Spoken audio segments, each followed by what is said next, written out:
everybody. Greetings, greetings, greetings, greetings, greetings. Welcome.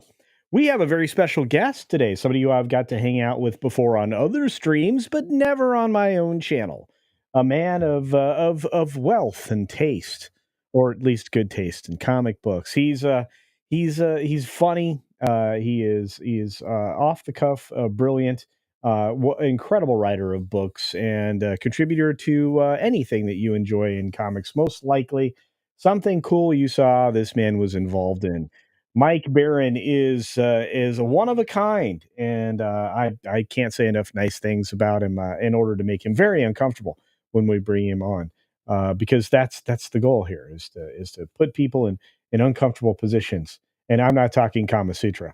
All right, here we go. It's the amazing Mike Barron coming to us, well, from an undisclosed location where he writes his crazy funny books. Let's get to it. Hello, Mike. How are you doing, my friend? Good to see you again. Very well. I hope you're doing very well. You like your intro? Did you enjoy that?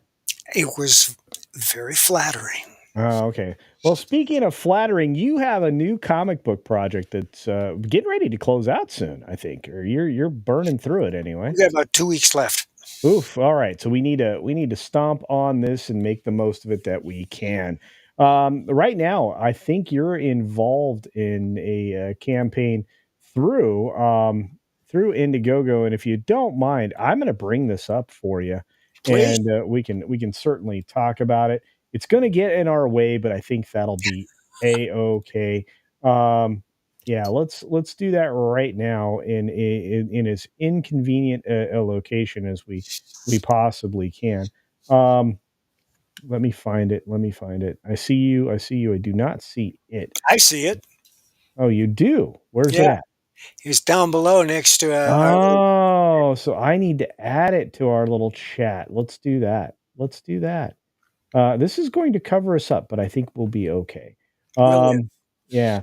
So here we are. This is Mike Barron and his new latest project, which I will tell you, if it's anything like Florida Man, you will love it. This is a Sherlock Holmes based thing, if I'm not mistaken. Do you want to take it from there, Mike? Yeah. Uh, I started binging Sherlock Holmes films and TV shows about 3 years ago. And then about a year ago, I said, well, I'm going to toss my hat into the ring and join the thousands of people who've written a Sherlock Holmes novel. Only this is a graphic novel, and as soon as I conceived it, I realized he had to team up with Captain Nemo to Hmm. save the world. And so it's how Sherlock Holmes and Captain Nemo joined together to save the world. It's a 72-page graphic novel. Uh, I'm very proud of it. Anybody who knows my stuff knows that there's not a wasted word or a picture anywhere in it. Uh, and you're going to love it. There are a couple of guest appearances, which I don't want to state ahead of time because I want to take people by surprise.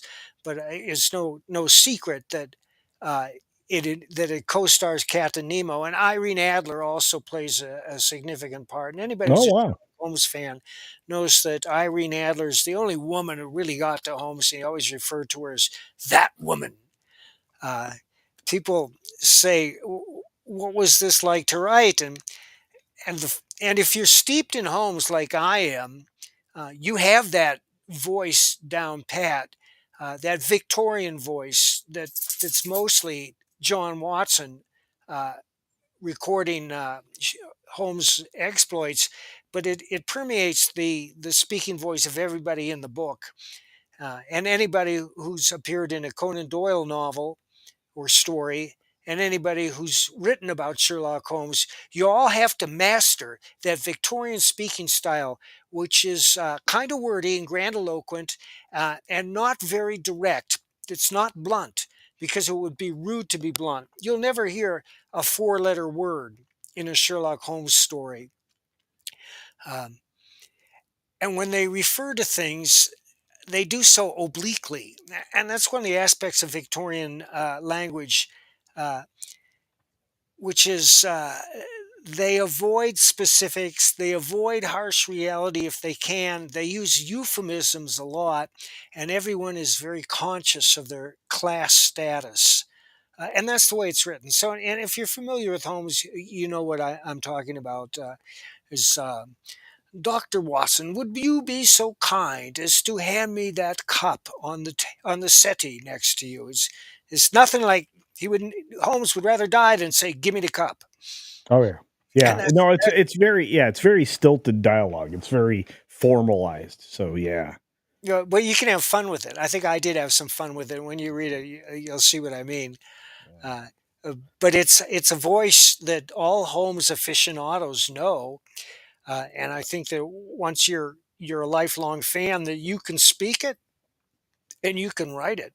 You And can. most of these people that write Holmes pastiches have got the voice down cold, and that includes Kareem Abdul-Jabbar, who has written 3 graphic novels starring Mycroft Holmes. Wow, that's amazing. Look, I cannot wait for this book. Hopefully, you guys are excited about it. You'll find the campaign on Indiegogo. I believe that if it's not there now, it will be in just a little bit. We'll have the Indiegogo link set there to go. I don't think I had it before, but if I did, I'm sorry I didn't get it there first. But we did promote Mike's own YouTube channel, which you can check out as well as everything else that he's done. Mike's unique and kind of famous in my little circle of friends. So. Yeah, the campaign is also on Kickstarter and Oh, Fund My Comic. good. Fund My Comics, a great place, guys. You can go there, and they usually don't do any weirdness there. No, we always start out with Fund My Comic because it was created in reaction to the big Mm. crowdfunders, which will play games with you if your project happens to pass in front of somebody uh, who's got a stick up their ass. And there are a lot of people with Well, sticks up their ass at yeah. both Kickstarter and Indiegogo. We had a campaign shot out from under us from Kickstarter because they didn't, well, it wasn't that they didn't like the subject matter, it was because a purple-haired Harridan wrote an article when I announced Private American, and it hadn't been released, and she wrote an article for the Daily Coast, and the headline was Punisher creator Mike Baron releases another racist AF comic book. And this woman has never read anything I've written, nothing. She Wow. had no idea what was in it, and she could not be more wrong. She lied about everything. They ran the article, and we ended up sending them a letter, which the great lawyer Ron Coleman sent her. And uh, uh, Ron's partner, Armit Dillon, has now been appointed head of the Republican National Committee, which is a Yes. big coup for Ron. Yeah. But we've remained friends since then. And besides, when they attack us, we monetize it because most people don't like bullies. No. No, but we haven't done that in a long time. And the remarkable thing is, after Kickstarter took it down, because this woman rallied her troops to everybody writing, get rid of this racist show. They took it down. They kicked us off. They chose Sherlock Holmes as a project they love. That's so weird. It is ironic. That's very strange. But They, I can't wait for it, Mike. But I have to say, I need to get to a couple of super chats and I need to get to actually the proper interview because you, we will only have a limited time with Mike today. He's in demand. Or I mean, not I mean his campaign is not in demand, but he himself is in demand. But it will be likely in demand because it's Mike Barron. I mean, and Mike Barron's just as a person in demand, I think. Pretty sure. some places. I don't know. But what I do know is we did get a super chat from our good friend, Mark Fields. How's it going, Mark? Great to see you, my friend. For 5 Culture Casino Cash.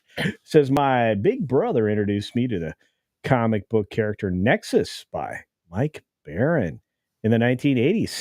See? He's famous. I love this guy. Love this. Thanks, Mark. I wish, we have some upcoming Nexus projects that are going to blow your mind. I wish I could Yeah. discuss them, but my You're lips. pretty busy. You're pretty busy. I Yeah. try. I try to keep busy. My whole life is blessed by knowing all these people. I don't know what happened, but they're great humans. Let's say thank you to Ruby Hugh for a gifted Culture Casino membership. Thank you very much, dear. I appreciate it. This day's been huge. You've been a major contributor. We've got a lot of people out there that are normally out there. Juliet is out there. It's evening for you, dear. Hope you're doing well. Kenneth Stevens is out there. We got Penny, and Staccato. DDS. Wrenches do count. We like the wrench. We also like Captain Phantom Nerd. Good to see you. And everybody else that rolled in the door early, like Crow Whistler. Mostly crows. Okay. Uh, oh, you guys, I love it. Juliet's out there. There she is. And Tina Beebe's in the audience today. We've got Caleb Levine. What's up, Caleb? And Death Angel's Shadow. How are you, my friend? Randy Soto is out there. And look at all these people. This is the beautiful people out there waiting for us. The lovely Sherry. We all love her because she's lovely. Sometimes she's stabby, but most of the time, we got Brogu out there. Few more. Yeah, and Woody M. What's up, Woody? And Mark Fields for $1.99. Mike Barron, will you still continue Nexus? I think you answered this, but please. Yes, I did, Mark. Yeah. We got some Nexus in the works. The next thing we're going to do is we're going to collect every issue in giant, oversized hardback volumes. But after that, I have two brand new Nexus stories in the works. I've seen the art for one of them. He's one of the greatest artists to ever work in the field. It's Wow. magnificent. I can't announce anything yet, but we will probably launch that next year sometime, and when we do, you'll see the art and you'll. Uh, I'm already sold. I'm already sold. yeah, All right. Look, we got the weatherman out there. He's kicking us 5 Culture Casino cash along with 3 Hobo Gandalfs. That's right. If you are a subscriber on Rumble, the Hobo Gandalf emoji just dropped. So you can make me look like an utter fool. And I don't even know what that is. It's funny. It's me against the blue screen dancing as in my Gandalf outfit. Yeah, because I see people think I look like that. Caveat is in the house. What's up, Caveat? And our friend Zombie Box Reviews all the way from the UK. Good to see you, my friend. All right, let's get into it. We got questions for Mike, and we got to get to the end of the show. We may even have to cut out a segment to meet his timeline. But let's jump into it. Let's get to 3 questions. All right. Here we go.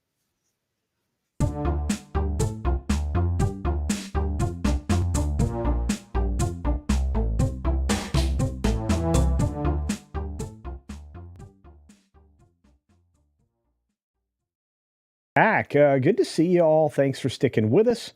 Death Angel Shadows making jokes, references to some of your stuff. That's what the chat's for, is to check out what everybody over there is saying. But we do have 3 questions for you, Mike. Are you ready? I'm ready. All right. You ready for Freddy?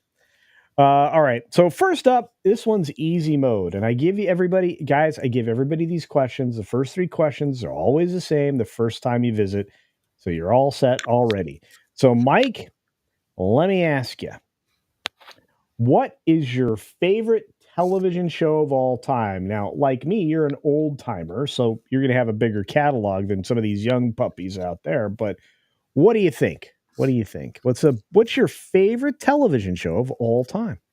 You know, I love questions like that because I always relate them to these are the 10 greatest guitarists of all time. And when I see that list, I say, how about 1,000 greatest guitarists of all time? Because we have guitarists right here in my tiny town that can shred with the best of them. I know because I've heard the best of them and I've heard these guys. So I had a hard time. I'm just going to cut it down to 3. Okay, fair enough. Deadwood. Yeah. Good show. Better Call Saul. Also a good show. And Bosch. Wow, those are all newer shows, Mike. I know. That's because I have a limited memory, and I can, actually, I can still hum all the theme songs from the Warner Brothers westerns of the '60s, but I don't want to bore you. And I loved a lot of those shows, but the fact is that in some cases, not all cases, but in some cases, TV writing has gotten a whole lot better because there's a whole lot more competition. Now, Sturgeon's Law says 90% of everything is crap, and he's right about that. But the 10% that remains is exceptional. These are 3 exceptional shows. If I had a little more time, I could name 10 more shows that I love. Yeah. I've often found that the television show question's the hardest one because there were a plethora of them if you're looking at shows today, not so many. Oh, So yeah. Yeah, but no, that's a good answer, Mike. Thank you for that. Usually the chat fires in a few ideas. Yeah, look at Yeehaw Junction. That's what Death Angel Shadow says. It's a real place. I don't know. That's a small town. Speaking of the small town, let's get to the next one. Mike, I'm going to prepare you for the following question. all right. There are thousands and thousands, tens of thousands of films, 100,000 films. There's just a lot of them. You and I have a bigger catalog than most. But in the times that we are feeling ill, down, or maybe even on the road and a little bit homesick, what is your go to film? What is your comfort film, for lack of a better way to say it? I was going to say The Equalizer starring Denzel Washington, but as you were talking, I changed my mind. Oh, It's the Bandwagon with Fred Astaire and Sid Charisse. oh, wow. Have That's you ever going, have you ever that's, seen that? that's going back in the time machine. I'm certain I have. I was subjected to every single thing possible between musicals and whatnot when I was younger. So I'm 1953. It's the greatest musical of all time. wow, Bandwagon. Amazing. I'm gonna have to revisit that. But no, I growing up I basically was there was a nonstop television medley of musicals from the earlier eras in my grandparents' house where we had Sunday dinner every Good single for Sunday. them. Yeah, so yeah, it was amazing, and it certainly kept the mood of the household quite lively with all the numerous amounts of children and grandchildren that were in there. So, but wow, Bandwagon, my goodness.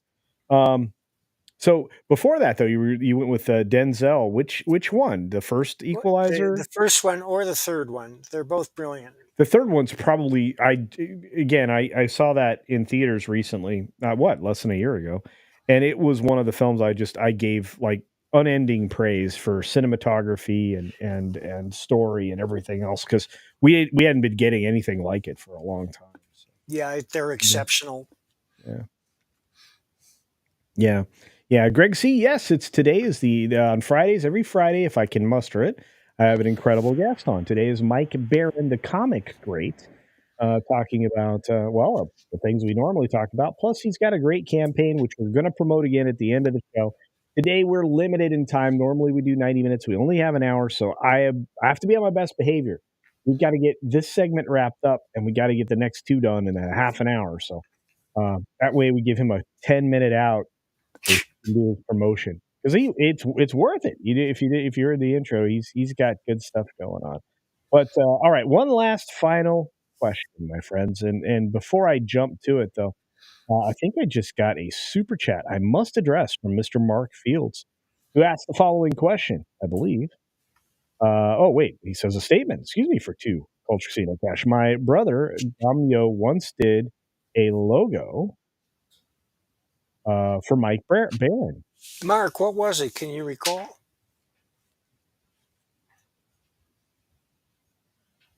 It was a logo for Gamio. Well, no, his brother is Oh, Gami. oh, okay. Sorry. Once did a logo for Mike Barron. I don't know. That's amazing. I don't know, but that's cool. That's a cool story. It is. Yeah, Mike has worked with some of the greats. So wonderful. Thank you, Mark. That was incredible. Mark says he's in the chat. He is. Your brother? Well, your brother could tell us. Yeah. Amazing. Incredible. Oop horrors in the chat. Well, you got people coming over crossing the aisles. Hi, Comicsgate. Smash like. Oop. Look at Now, that. I could talk about horror movies all night. Yeah. Oh boy, I'm a horror fan. But yeah, we don't have time for that. Who got time for that? No, I just wish we did. He did a comic book logo for you. I believe it was for Image Comics at the time, way back when. Wow. May have Awesome. been the detonator. That's cool. Hang on while I take my shirt off. Wait, no. What? Yeah. Don't worry. I got got 6 shirts on. Just Oh, okay. peeling down here. One All right. Black pilled Bigfoot says, "Hail culture, hail to you." Oh, gets incredible hot on stuff. the camera. Well, yeah, you're under the lights. All right. What I miss? Oh, Nothing. wait a second. You're Yeah. still good. Ah, he's back. Yeah, now you look comfy. You look cozy, comfy. All right. So anyway, oh, he's Crow Whistler in the chat. All right. Detonator, Crow. that's right. Thank you, Crow. You did a Yep. great job. Yep. It ended up not being used. Ah, bummer. All right. Well, whoever did it did a great job. It's fine. All right. So what do we got going on? We got we got to get to the last question. Everybody's Shoot. distracted. Everybody's distracted. All right. 3. All right. So this one's tough because it's a nuanced question. You ready? All Yeah. right. Okay. What was your best film experience? In a theater. Doesn't matter. Lawrence of Arabia. Wow, 70 millimeter? Yeah. Whoa, in a theater. Yeah. Woo. Okay then. Yeah, what was special about that experience? Oh, man. That film is so powerful. You start watching, and it starts, of course, with a recap of how Lawrence died, which was on a motorcycle trying to avoid some bicyclists. And then it takes you right to the Middle East, where he's a young adjutant at the British Embassy in Cairo. And he wants to be sent out into the desert to deal with the Arabs personally. And they fade from his scene in Cairo to this blazing sun in the desert. And suddenly you're in the desert. And the cinematography on that movie is among the greatest it's ever done. It's just jaw dropping. But not only that, the story had so much power and so many memorable lines like Moses was a prophet and beloved of God. And I am a river to my people. There's so many great lines in that. It's just an unforgettable story about a hero of the British Empire who was a bit peculiar, but he's the one that engineered the takeover of Aqaba. Now, if you haven't seen it, this was during World War One, and the Turks were in charge of uh, the Asian theater. The Turks ruled in Syria, and of course, and Lawrence sits down with the leader of the Arabs, who's played by Alec Guinness, and he's talking about we have to get to Damascus, and Guinness says we are far from Damascus. But the key to winning the war was to control the Red Sea, and Aqaba was on the eastern shore of the Red Sea. And for years, they tried to take Aqaba from the sea, and they just couldn't do it because Aqaba had these enormous guns set up, pointed out to sea. And so Lawrence said, "We will take Aqaba by land," which meant that they had to cross the empty quarter, one of the most brutal deserts on earth. And here's another quote from that. In 16 days, the camels will begin to die. And when the camels die, we die. But there's so much more to it than that. There's so much human interplay and ups and downs and tragedy and triumph. Suffice it to say, I don't know how many people are going to actually watch Lawrence of Arabia. Everybody should. But they succeed in crossing the empty quarter and taking Aqaba from the land. And Aqaba is completely unprepared because their guns are fixed. They can only rotate like 30 degrees, and they're all pointed west. So there was nothing they could do about it. Yeah, in the by the way, that's such a great film. If you ever decide that you want to go to film school, you will watch Lawrence of Arabia. There is it's the cinematography is unmatched. That's the area I tend to dwell on when I talk about it because it's just like it was so far ahead of its time. Establishment of every single shot was ridiculous. I mean, there's no better way to describe the film. And Mike just gave you a tutorial and a pathway to follow the film. But you definitely want to check that out. Thank you, Mike, for that. And we are not hovering over any extra super chats or anything. So, Mike, I appreciate you getting through the first 3 questions, but we're not done. Oh We're no. not done. What we are headed for now, my friend, is some very weird news. All right.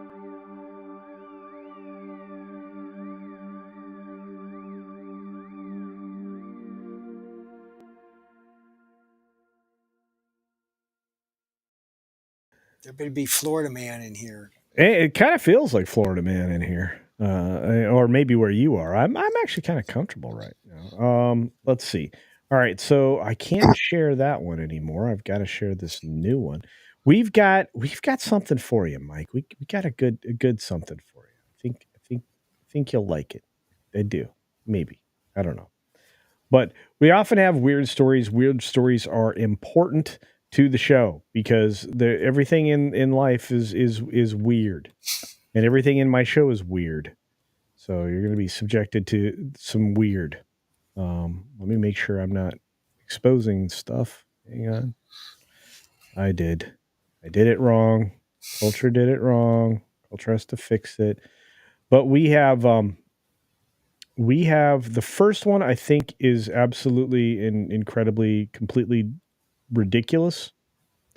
Um, I didn't know this about dolphins. I don't think you knew this about dolphins. I don't think anybody knew this about dolphins.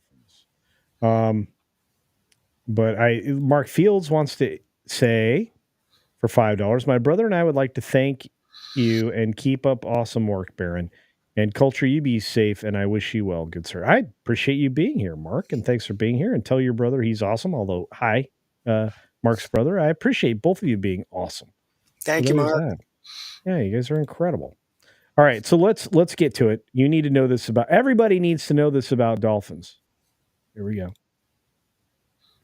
Dolphins deliberately get high on pufferfish. Yeah, it's a nerve toxin, and they carefully chew on them and pass them around. I'm serious. I know you are. Yeah. So it says here in this article, did you know this? Yeah, of course. Everybody knows this. Really? I did know it, but I don't think everybody knows it. I didn't know it, but I think it's crazy. So, like, they actually were filming these, like, doing it in a new documentary, just passing around the pufferfish. This is coming to us from the Independent, and Don't bogart that fish. don't bogart that fish. So dolphins are thought of as the most intelligent species in the animal kingdom, and experts believe they put their ingenuity to use in the pursuit of getting high. Yeah, so in extraordinary scenes filmed in a new documentary, young dolphins were seen carefully manipulating a certain kind of pufferfish, which, if provoked, releases a nerve toxin. Though large doses of the toxin can be deadly, in small amounts it is known to produce a narcotic effect. And the dolphins appear to have worked out how to make the fish release just the right amount. Carefully chewing on the puffer and passing it between one another, the marine mammals then enter what seems to be a trance state. This is crazy stuff. So, a zoologist, Rob Pilley, as a producer on the series, told the Sunday Times this was a case of young dolphins purposely experimenting with something we know to be intoxicating. After chewing the puffer gently and passing it around, they began acting peculiarly, hanging around with their noses at the surface as if fascinated by their own reflection. So they get kind of a buzz. I You did know, not know. he mentions the cane toads in there, which is a feature of the next Florida Man graphic novel. Really? Yeah. Oh, that'll be great. Yeah. They- Gary starts raising these cane toads, and then these hippies come out there, and he charges them $10 a lick. You lick the cane toad, and you get high for 6 or 7 hours. that's wild. Well, it's man, this is a great line from Caveat Ties. Take a puffer of this. Oh, it's crazy. Snoop Dogg will be hanging out with him for sure. Wait, Mark actually knew this. Am I the only person here that didn't know this? You want to hear something funny? Is that there's some bowl game down in Texas.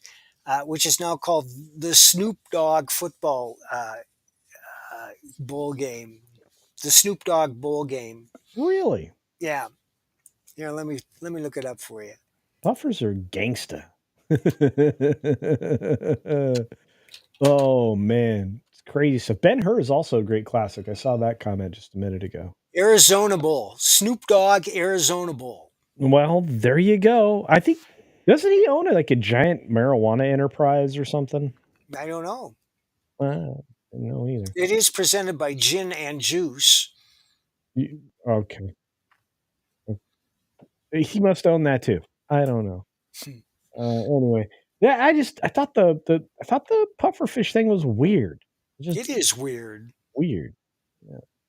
All right, you want to hear something else weird that I was Sure.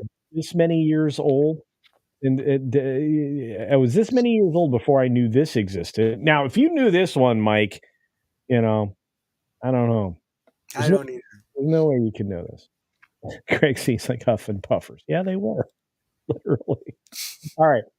Okay. So this one's equally weird.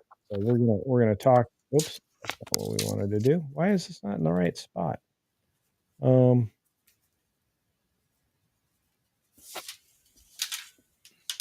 Something's happening right now. Have you been chewing that puffer fish? Apparently so. I don't know what happened with my screen share. It's in the wrong place. I don't know how to fix this. I guess we're gonna brute force it, guys. We're gonna brute force this solution because it foiled on me somehow. Let's see. I'm having technical problems. What is happening? I never have. We can talk about it. Talk about it at casino. Wow. Whatever you want to talk about can be just as fascinating. I don't think so. Then pufferfish. Yeah, I mean, just talking about it. If it's interesting, people will listen. All right. Well, let's move this over here. Let's try to find um why that disappeared. So we are on weird news. We're adding a new layer. We're going to add the share box. Talk amongst yourselves, everybody. In my research, my very serious research for the very serious Florida Man books, I learned that a couple was discovered living in the attic of a Walmart for 3 years. Oh Uh, wow. yeah, they had a magnificent flat screen TV which they'd hauled up, and some nice sofas from the furniture section, and they'd been up there for 3 years brewing meth. That sounds very Florida man, Mike. Thank you for that.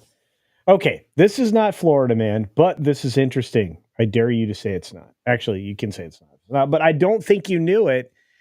Apparently, there are championships for Microsoft Office products. Hmm. For example, a Canadian man wins the Microsoft Excel World Championships in Las Vegas. True story. Did you know that, Mike? No. All right. When you take a look at this, so the financial modeling director from Canada was declared a spreadsheet champion of the world at the Microsoft Excel World Championships in Las Vegas. Michael Jarman, that's his name, defeated 11 other finalists, including world champions, three-time world champion Andrew the Annihilator Guy of Australia. At the spreadsheet managing sport, he took home a $5,000 prize and a wrestling style championship belt. That reminds me of something that's in Elements of Style. The businessman walks among ink erasers, caparisoned like a knight. What does that mean? I don't know. It means that they use fancy language to dress up what they do, which is spreadsheets, addition, subtraction, stuff like that. Okay, I'm still like baffled. I'm still By like what? baffled. That was a thing. Yeah, I know. Well, yeah, it promotes competition, I guess, and efficiency and innovation. Okay, I believe that, but it's just crazy. For 5,000 lousy bucks. I don't know, man. You get a free trip to Canada. Sure, sure. Canada? Yeah. Is that where it was? I thought it was No, in it was Vegas. in Vegas. Yeah, the guy lives in Canada. The No, previous winter was in Australia. yeah. I don't know. I was trying to make it more exciting. Like you get a free trip somewhere. But look, to me, Mike, Christmas means something. It's the happiest time of the year. Would you agree? Uh, for some people, the Christmas to me is just another season. My happy time is summer and the fall.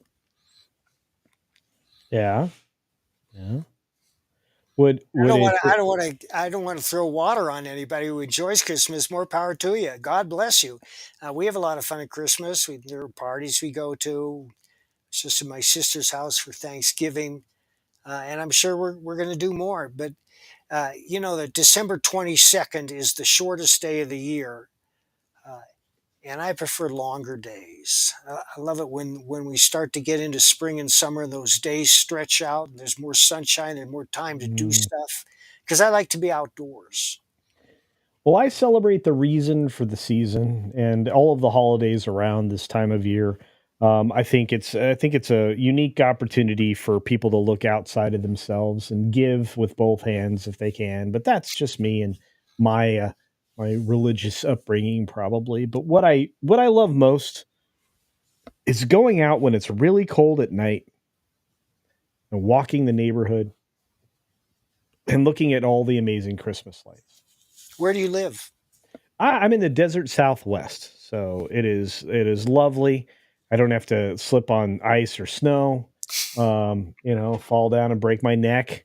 Um, you know, but what I've never thought of doing, and this is perfect for Florida, man, my friend. Perfect. It's not in Florida, but maybe. Well, it's an idea. I'm sure it's been done before, Mike. Um, yeah, a driver was stopped in Wyoming for covering car and Christmas lights. He didn't want to go look at the lights. He wanted to go take the lights to everybody else. That's wild stuff.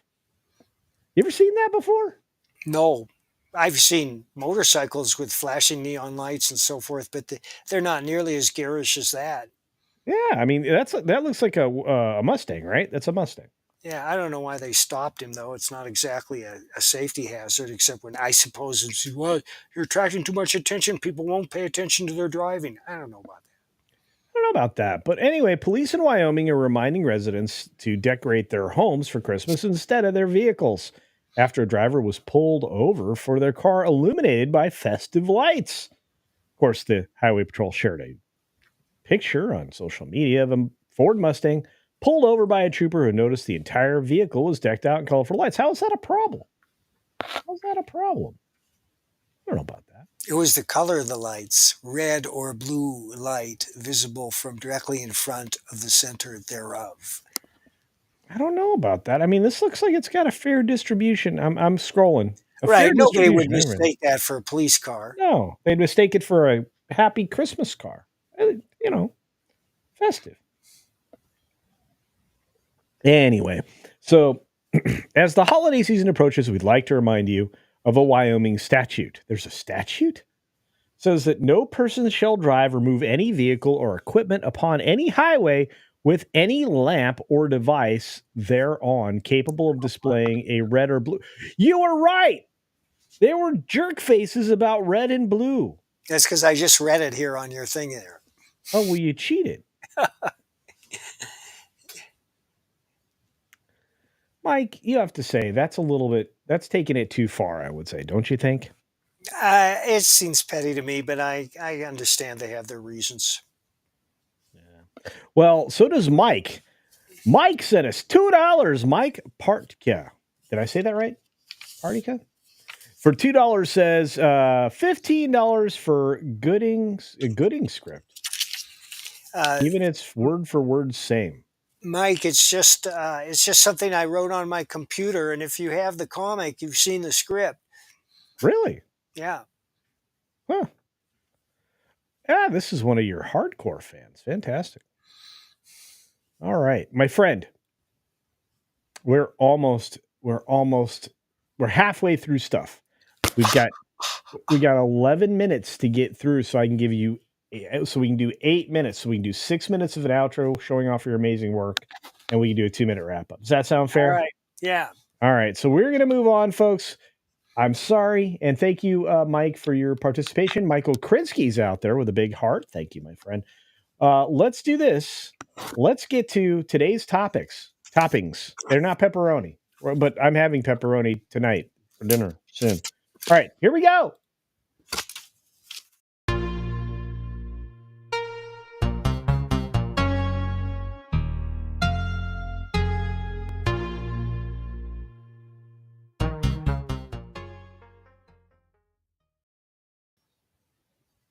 Mike, my friend, are you looking forward to more Marvel?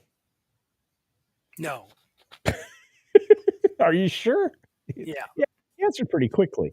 I mean, they're going to try to reboot it, right? Have you seen the latest efforts trying to reboot the Are thing? you talking about the comics or the movies? But yes, the movies mostly, I think. Well, I think I probably will watch Wolverine and Deadpool one of these days because so many people like it, and it seems to. It was Uh, good. I mean, did you see it? yeah, oh yeah. Yeah, I see a lot of films. That's kind of what I do on my channel some of the time is reviews, but it was fun, Mike. It brought back the fun and the funny book Right. kind of thing. I know that's your motto cuz I bought Well, that it's stuff. entertainment, and it Yeah. doesn't have to be funny, but it has to be entertaining, Yeah. and that's where we see a lack in most modern films. But I'm glad to hear that works, and I will see it one of these days. I almost took it out of the library the other day. Instead, I got Furiosa. Why? I don't know because I could only watch half of it, and it didn't make any sense, and I didn't care. So I, Oh, my friend, you didn't miss anything. You really didn't. I mean, the best performance in that, believe it or not, was Hemsworth as the flamboyantly crazy guy. So, but yeah, and I have to tell you, it's silly fun and Deadpool and Wolverine. Weatherman is correct, but I got to show you this because they're rebooting it, right? And they're trying to make people or make it so people will come back because they're quote unquote getting the band back together. So one of the band members is Haley Atwell because Avengers Doomsday, which is making Tony Stark or Robert Downey Jr. into Doctor Doom somehow, um, she's going to return to play Agent Carter. well, I I thought, like her. I like Agent Carter. yeah, I thought she was great, and it surprised me that they never managed to work her into the bigger Marvel world, right? So this is kind of about time moment. I don't know, but she's a beautiful woman, but she's also an incredible actress. So there's like a big win here, and I know they're bringing back Chris Evans. So are they bringing them back together? Hmm, I don't know. that would work, right? With Steve Rogers coming back and her coming back, and it's a Russo brothers movie. Sure. I think it would. This is going to be the most expensive film ever made. Do you know what the cast is going to cost on this one? No. They're paying, I think, per film. I think they're writing a check for Robert Downey Jr. like $40 million per film, and he's doing two of them. God bless him, he's earned it, but that's insane. $40 million for an acting role, that's just insane. Yeah, well, I mean, hey, look, it's good work if you can get it. Yeah. So you know what? You should be a comic book character. What can we get you cast as, Mike? I think you deserve that kind of money. Oh, thank you. I don't really think I'm very photogenic. I could be some bad guy. You're very funny and very engaging. You're telegenic. Ah, But anyway, it looks like they're trying to get this done like right away. So she is going to come back in her role of Agent Carter, but she's also coming back in the Mission Impossible film, the last one with Tom Cruise, the wrap up, the Vol wrap ups. She's going to be playing her Grace character. This lady has finally hit her stride, and she deserves it. Yeah, Steve. You know what? Here's what I think about this. I think that this was said properly by one of the great people out there that is in my audience, Zombie Box, who's got a great channel. Steve and Peggy had the perfect ending. Why ruin it? There you go. Why ruin it? Well, you're going to try to more perfect it. More perfect it? I don't know. Yeah, and Agent Carter as a show was great, I thought. Did you ever watch that TV show, Yeah, though? I did. Yeah, I didn't watch the whole thing. I saw a couple episodes, and I thought it was pretty good. that was well put together. And our good friend Caveat Ties over on the Green Machine says, Mike Baron von Richthofen, the Red Baron. He is, dude, I call this guy the Bloody Baron. I think a lot of people do, but he is awesome. Yeah. You're Yeah. too kind. Dude, I'm sorry. I've come across lots of your stuff, but I still think your best moments. Oh, I haven't read the Sherlock Holmes things yet. I can't say that. Leviathan, Sherlock Holmes. We'll talk about that in a few minutes, guys. You don't want to. You want to catch this. This sounds like an amazing book, but I still think the Florida Man thing, dude. I'm Oh, I'm so glad you like that. I'm very fond of that too. You know, the Florida Man novel is by far my best-selling book. It's the funnest book. I It mean, is fun. and I'm not going to spill the history here of all the trials and tribulations that Too happened many. along the way. Yeah, but by the time we got to the second book, which was also hysterically funny, You're talking about the novels? the graphics, yeah, Yeah. yeah. Well, I mean, and then we're getting to the third one. The third one's out. It's been out for over a year. I did not know that. Yeah, it's called Catfish Calling. Oh, okay, all right. I missed it. I don't know how I missed it, Mike, but I love your stuff. So, Thank you. all right. So we're gonna move on from this story, which again, the world is strange, Mike. We live in a strange world, The but world's a funny place, you know. ooh, Most of what goes on is very funny. I do. Very funny. Oh, oh, oh, oh, oh, oh, oh. What's that from? Oh, it sounded so familiar. Plus, you have a decent set of chops there on the vocals. Huh? Chicago, second album. Yeah. By the way, 25 or 6-4. 25 Yeah, 062. That's the greatest song ever written about writer's block. yeah. That was CTA though. That was way old Chicago Transit Authority. Da da da da da da da da da. Anyway, sorry. We're old. Sorry. Have you heard Anyway, of Leonard and Friends? I'm sorry. Say it one more time. Leonard and Friends, a bunch of Russian musicians who formed this band specifically to play the music of Chicago. They've since branched out. They have 3 albums out. They're touring the United States. They've Really? been touring continuously for 3 years. They are awe-inspiring. I'll send you a link tomorrow. Thank you, sir. I Thank write you. this down. All right. Speaking of inspiring or awe-inspiring, I need your feedback on this because you and I are comic book dudes. You're more of a comic book dude than me. You make the comic books. I don't. I read the comic books since way back when first appearance at Thor. I'm old. But anyway, let's take a look at this. I think you will be able to give me an idea of what I should expect here, okay? All So right. according to Deadline, story that actually came out I think yesterday, they are going to put Clayface out in the world as its own thing in 2026, and then they're going to roll out an animated dynamic duo in 2028. Tell me what you think about this idea with Clayface, because it's coming out. It's a body horror movie. It's a movie, by the way, live action, with Mike Flanagan writing it. What do you think? Flanagan's got some. Clayface is just a peripheral character to me. I can't even remember a single story. I'm sure I read some of them in the past, but it just doesn't stick with me. As I Is said, most comics are just not very good, and that goes for Marvel and DC too, particularly now. But this is, I'm sure, inspired by comics in the past that were better written. right. I have to ask you though. I mean, doesn't it feel like Spider-Man's Rogues Gallery requires Spider-Man? Again, I like Spider-Man. I've enjoyed a couple of the movies, but I'm not addicted to these characters. I don't have to see everything they do, especially when you've been reading comics as long as we have. And you know this is true that most of them are just not very entertaining. Well, you'll try to follow something in a particular run of a character that you're in love with, and it's a lot of filler. I mean, there's a lot of I could leave all that, and this book's great, whatever, because the story beats are good.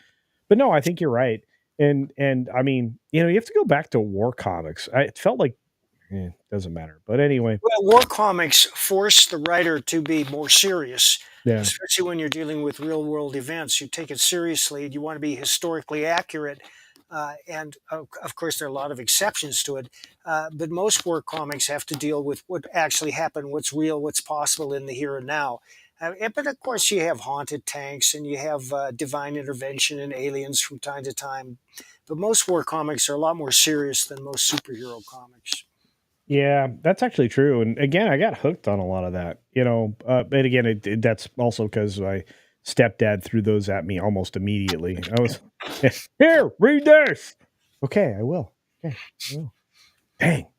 Anyway, no, I read, man, dude, the collection of books, man, was just insane back then. I was like, and then I tell the story all the time. And Mike, you probably did as well. I rode to the convenience store or the local, pharmacy because they had a wire rack with Right. the packs of comics. Yep. I Yep. rode there on my bike to go get those it seemed like twice a week I would be down there with my friends. It's like, I want this, I want to get it.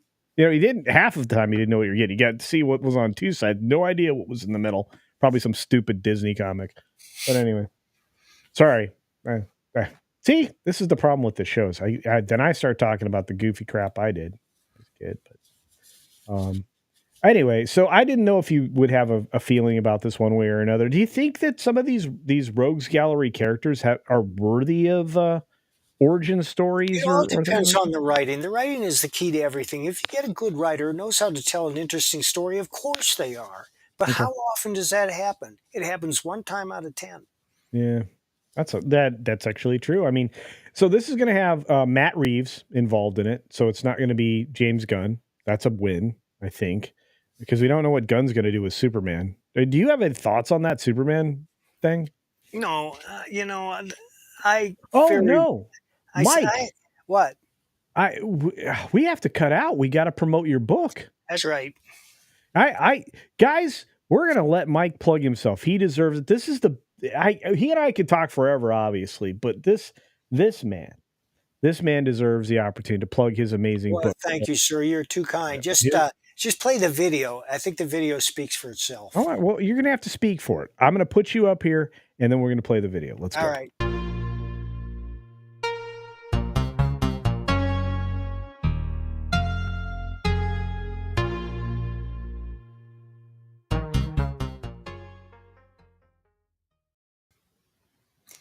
All right. Oh wait, it didn't move us to the right thing. Oh, Why did it do that? I don't know. That's not your fault. That's my fault. It's supposed to. I'm gonna put you on this anyway without the intro. Here we go. Okay.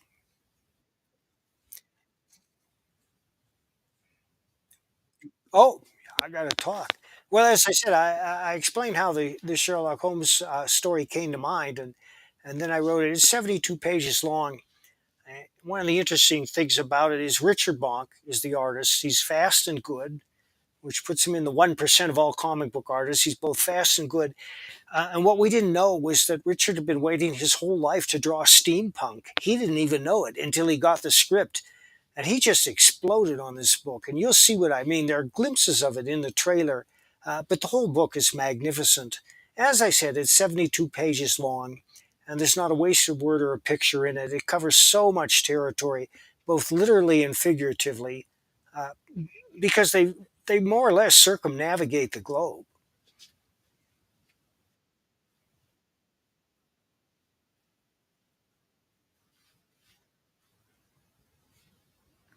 But, all right. Uh, that cover there that you see, that's Richard's work, of course. It was colored by Gabe El Taib, is an old friend of mine who used to live out here where I live in Colorado. Gabe and I keep in touch. And as you know, Gabe is now doing a Dean Cain comic. I met Dean. He's a great guy. He's doing a Tyrus comic. And we hope to work together in the not too distant future. Now, if you want to get that video, just go to baroncomics.com and scroll down, and you'll see the video with a big arrow in the middle of it. Well, listen, everybody, go to baroncomics.com and watch the video. You'll thank me. Well, we're so proud of it. Chris Brawley does these videos, and they're the best in the biz because Chris is a professional videographer. But anyhow, go back to that cover. Let's show me. Oh, all right. Okay. I tell you what, I'm going to bring it up in front of us, and then we won't have so many problems. This cover is gorgeous. Yeah, I can't even believe how beautiful it is. I can't either. This is like timeless to me. This Yes. is a timeless classic as far as the cover goes. It captures the essence. I think he modeled his homes after Basil Rathbone, who to me is one of the three best homes. The other two being Jeremy Brett and Benedict Cumberbatch. And interestingly, they're all British, and why not? Because Holmes was British. Yeah. Now, there have been so many permutations. There was a show called Elementary that transposed. Oh, that was fun, right? Yeah. It was fun, but it's not Holmes. Okay. You know, and then they have Lucy Liu playing Dr. Watson. It's a cute idea, but for those of us who worship Canaan, it's a misfire. It's a footnote. I liked it, but it's not Sherlock Holmes to me. Sherlock Holmes, to me, Jeremy Brett is the best Sherlock Holmes because he nailed Holmes' obsessive compulsive nature. And his passion was so intense that no other actor has matched it. Although I think Benedict Cumberbatch comes close, and Basil Rathbone comes close because Right. you know. No, I thought that was probably the best. I thought that was one of the best presentations, Basil. But no, I tell you what, I'm going to run this no matter what, even though I know you have to go in 1 minute. Can you stick around for 1 minute, Mike? Sure. All right. Let's see if we can present this to everybody as we had planned. And I opened up and made widescreen the wrong window as All usual. right. So let's just do it. Here we Yeah. go. All right.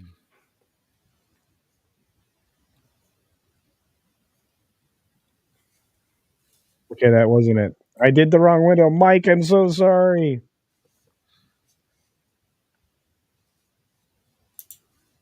I destroyed your intro. Let's try one more time.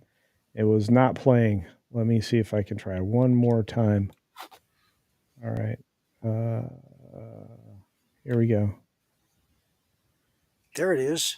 Yeah, I just have to figure out which window this is so I can play it. Oh, what a disaster. Oh, there we go. Nope, that's not the right one. This is terrible. I'm sorry, Mike. I blowed it up. All right, here we go. Boom. No audio. When a series of shipping disasters points to a mysterious sea monster, Sherlock Holmes and Dr. Watson leave the comfort of Baker Street and board a freighter where they And they quit.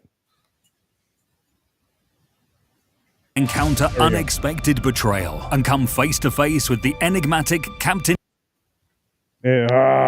Nemo and his submarine, the Nautilus, as they It's cutting out, Mike. I'm sorry, bud. delve like my deeper into the DVD. case. They uncover a conspiracy involving a Russian Tsar with an airship that rains destruction on unsuspecting cities. With time running out and the world on the brink of war, the heroes must use all their skills and resources to stop a massive conspiracy and prevent global conflict. From Eisner-winning writer Mike Barron and illustrator Richard Bonk, dive into the depths of adventure and unravel the mysteries of the sea with the world's greatest detective in Leviathan. Order now at baroncomics.com. There you go. Anyway, sorry, Mike. It took me so long to Well, to let that work for the first time. I appreciate you being here. I can't even tell you how great I think it is that you got the chance to hang out with me today. Do check out his information down below in the description and check out his comic book company. I think it's well worth it. I think Mike is one of the very best. He's one of the best writers that you could possibly find. Thank So you, Casino. Yeah, if you go to thank you. baroncomics.com and you click books up at the top, you'll see everything I've produced in the last 5 years, including Florida Man, Thin Blue Line, Private American, and Nexus. And Nexus is a huge fan favorite, it seems, in the chat. So I just want to say I appreciate you very much for Oh, being we'll do here. it again. We'll do it again. Okay. All right. Okay. Well, you have an open door, and if I don't get a hold of you, I'll get a hold of Chris. I just want to say All right. thank you. And Thank you, on that sir. note, I know you have to scoot. Thank you for all the time you gave today. And with that, ladies and gentlemen, Mike Barron. Thank you, sir. You bet. All right. On that note, I wanted to make sure to say thank you to him. And we ran a little bit over. He only had an hour to spend with us. He was more than kind to stick around for all of my technical iffiness. And look, I'm just doing the best I can when we've got all kinds of weird, technical glitches and things like that. And I didn't have everything that I needed up front. But Mike, incredibly talented artist, and I look forward to seeing him soon. And like I said, I'm happy to talk about comics with comic book guys and interview them and make sure that they are getting the kind of play that they deserve. If you guys have any suggestions for who you'd like to see next, now is the time. Put it in the chat. I will make sure I copy it down, and hopefully we can get them on the channel. Anybody that is doing comics gates or no, I'm a huge supporter of independent media. So this is the time, guys, because we need to build up while we now have some form of control. We need to build up a bigger representation in our field. Anyway, let's see if anybody else has any super chats or anything else out there I can glom on to and or represent here very quickly. I think I made a small error. I did not. Cool. One last pass through the chat with all the great people out there. Randy Thodo, thank you for being here. Michael, thank you for being here. Nexus says Crow Whistler, of course. Our good friend 32 Flavors of Nick Weiser. And bring Comics Division on. You know what? I should do that. He's supposed to be my friend, right? Yeah. Carlos Alfredo Lopez, thank you. And Mike. Mike was great. Anyway, so here we go. We have Saturday shows coming up. I think at some point tomorrow, at least one or two member streams. They're going to be very fluid because I have family commitments. Same thing with Sunday. We may not have a Sunday show because I have a family event. A very important birthday in my family is on Sunday. So keep your eyes peeled. We'll see if it works out, and I will try like heck to make the Sunday night show happen. I hope everybody here got something out of today's show. And as always, be sure to take care of yourself, take care of others, and until next time, see you.